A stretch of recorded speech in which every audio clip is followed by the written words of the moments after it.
bisa juga selamat yang ada stand di Kabupaten Biren, dan juga kami mohon kepada Pak Gubernur tadi menyampaikan yang jaga-jaga stand yang belum ada kesempatan tadi, insya Allah nanti kita sisihkan waktu, sebab mereka ini telah capek ini Pak Gubernur.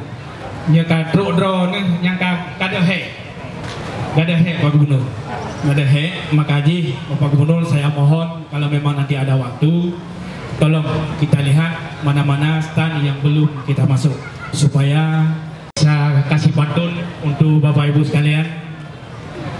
Untuk apa kita bakar lilin kalau memang masih ada pelita? Untuk apa gubernur yang lain kalau memang masih ada Abu Toto kita? Jadi sekian dan terima kasih. Billahi taufiq wal hidayah. Wassalamualaikum warahmatullahi wabarakatuh. Yang baik dua tolong pegang saya.